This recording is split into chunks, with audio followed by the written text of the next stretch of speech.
Let's return to one of our top stories this morning, immigration. Well, in a moment, we'll speak to Reform's Richard Tice. But first, let's remind you of some of the comments we got from the government and the Conservatives. We spoke to the Minister, Stephen Kinnock, who hinted that the government could be ready to agree a youth mobility scheme with the EU. And we've heard a more sceptical response from the Conservatives' Shadow Home Secretary, Chris Philp. Let's listen to them both. I think that it's got to be part of a package that works for us in the national interest. There's a negotiation going on. It's best not to conduct those negotiations here on live TV. But I do think that as part of a package, it is a very interesting proposal, and it's something that it will be explored as we go towards the summit on the 19th of May. Well, of course, the government should be getting immigration down. We took steps in government towards the end of our time, which is already getting legal migration down. It's been, frankly, far too high for quite a long time now. And, I mean, the country did vote in the referendum all those years ago, 9 years ago now, to leave the European Union, and with that, to leave free movement. So I think we are a little sceptical about these proposals. Of course, we'll look at the detail, but we do need to see migration in this country going down, not going up. Let's now speak to the Deputy Leader of Reform UK, the MP for Boston and Skegness, Richard Tice. A very good morning to you. Thanks for joining us. Good morning to you. Well, this is a terrible idea, a youth mobility scheme. Of course, it's just dragging the UK ever closer to the failing European Union that we voted to leave. And this will just lead to a significant increase in immigration. Bear in mind, of course, the suggestions that it would be for under 30s. The majority of people who came under freedom of movement were under 30. I guess of all of the proposals around immigration, is youth mobility something that upsets voters that significantly? Well, the whole of legal and illegal immigration is something that we are hearing on the doorsteps hour by hour is infuriating the people. We're not short of people in the United Kingdom. We've got a record high population. What we need to do is get people into work. Millions of people are inactive, being paid benefits, tax-free benefits, and we need to get our own people skilled up, trained up, and back into work. And if you create a bit of a labour shortage, guess what happens? Wages go up for the lowest paid, that's a good thing, or businesses invest in capital equipment, which improves productivity. That's a good thing. The last thing we need in this country, when we've got no growth at all, is to have ever higher immigration that suppresses wages of the British people. This is a catastrophic proposal, and of course it's part of this government's trying to embrace with the European Union. We need to move away from it. We need to deregulate away from the EU. We don't want to be cozying up to them and then selling out our fishing community as well. I think you've been critical in the past, though, of the deal that governs UK-EU relations at the moment. So some form of renegotiation, presumably you support? Look, if you have a renegotiation, I want to move further away from the EU. I want to be deregulating. I don't want Northern Ireland being handcuffed to the European Union. That's the Reform's position.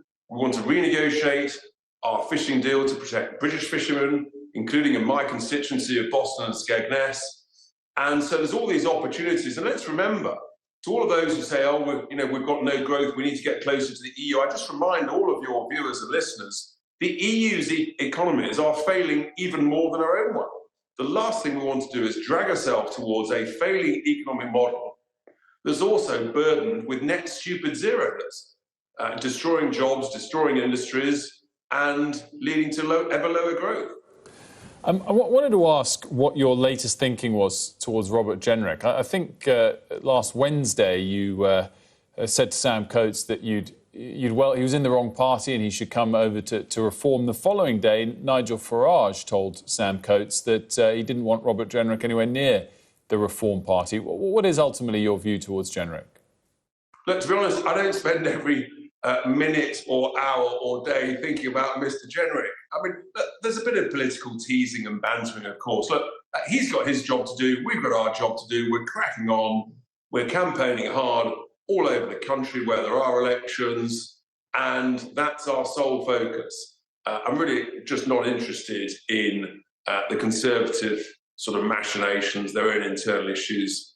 We're just cracking on. What we hear and sort of are told from electors and voters are the key things that concerns them, and immigration is right up there as number one, as well as getting more money in their pocket, and the cost of their bills, the cost of living, and it's net stupid zero that is the primary reason that bills are going up and jobs are being destroyed.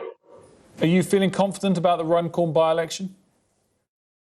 Well, it is the 16th safest Labour seat, so the fact that it's a two-horse race between Reform and Labour is truly remarkable, and it's going to be very, very close. It reminds me a bit of the Peterborough by-election in June 2019, which came down to a few hundred votes. This could well be like that. So let's wait and see. We're certainly working very hard, but we're from a standing start, whereas Labour they know that patch. They've controlled that seat for that area for decades. As we approach these votes, how annoying is it to you that there's been spats between, most notably, Rupert Lowe and Nigel Farage over the past couple of weeks or months? I know you've had your own disagreements, maybe minor ones, maybe major ones, with the leader, with Nigel Farage, from time to time. Should really like when like never? I mean, that's just garbage, frankly. Oh no, well then that's good to hear. Then do you criticise Rupert Lowe for having been public with his criticisms?